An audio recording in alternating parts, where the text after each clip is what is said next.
Every Scientologist is required to recruit new members. Find their ruin was Hubbard's advice. In other words, detect a personal problem that might be alleviated by a course of auditing. But sometimes recruitment is more indirect. Everywhere, Scientology reaches the public through its front organizations, some of them misleadingly named. Some are pressure groups campaigning on issues like mental health, which seems to obsess Scientologists. Others are controversial campaigns aimed at school children. And Scientology has others to help the unfortunate, like ex-offenders, and particularly drug users. Recruitment is a drug rehabilitation center. It's a front group for Scientology. It's designed to help people get off drugs, which it does successfully, but then it converts people from that into Scientology. They're taken off drugs.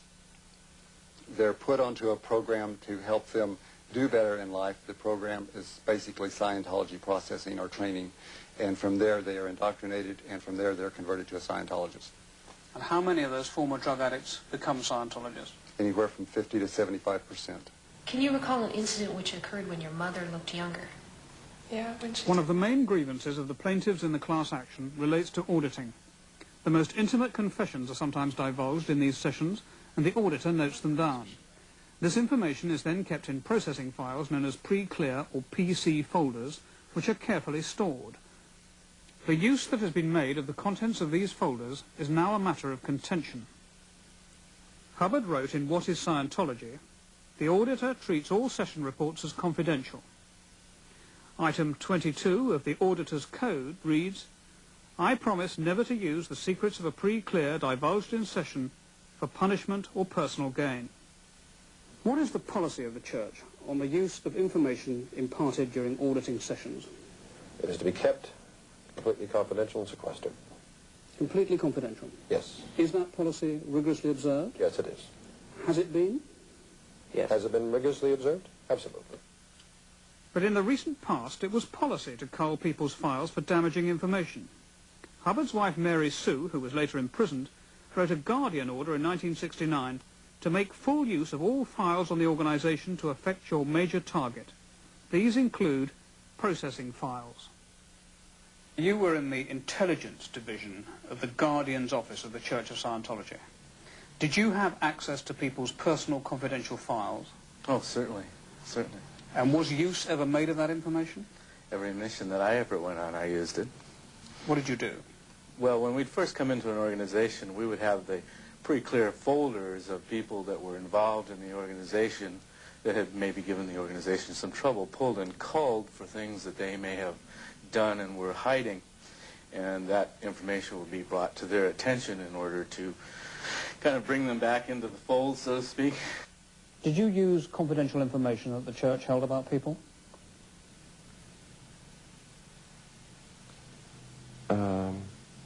Yes. For example, that was used to get the extortion money with a lot of times.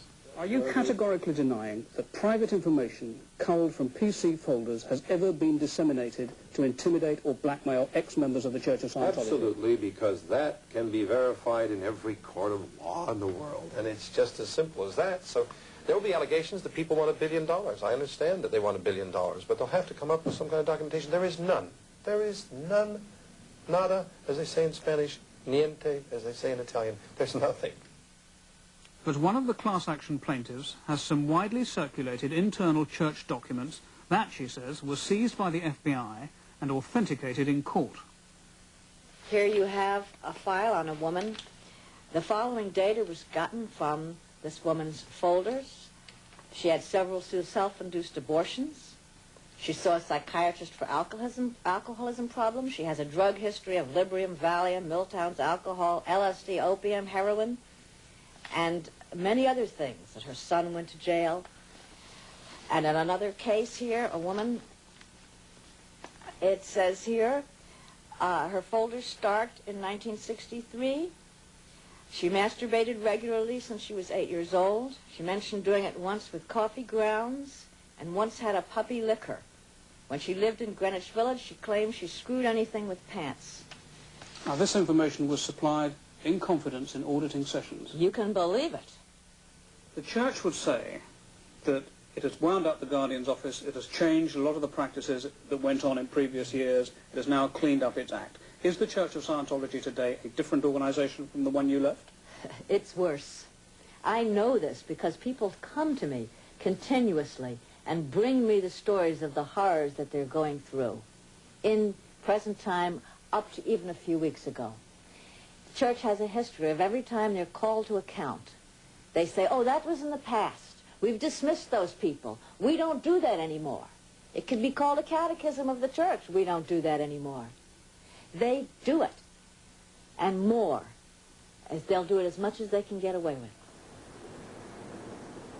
In California, Ludus Burse is another former Scientologist whose troubles began when he left the church last year. Several months after I got out, they started sending people around to get me to sign a confession. 2 and 3 of them at a time. One of them was this big guy, about 6'6", and I don't know, it just freaked me out. After you refused to sign the confession, what was the next stage? I got a phone call from a private investigator who worked for John Peterson, a Scientology attorney, and he said if I didn't come and meet with him to sign this confession, that he would go to the immigration authorities and get me kicked out of the country over some discrepancies, as he called them, in my immigration status. So they had some fairly private information about your past. Oh, yeah. Yeah. Where do you think they got it from? Yeah. Well, this was some private investigator, just some voice on the phone. He got it from my confessional folders, which I had told to my Scientology so-called minister about 15 years before that. That's the only person I ever told about that. This 1972 directive that the FBI seized is a frank statement of one of Hubbard's aims. Item A, make money. Down the list, item J also reads, make money. Item K, make more money. And item L, make other people produce so as to make money.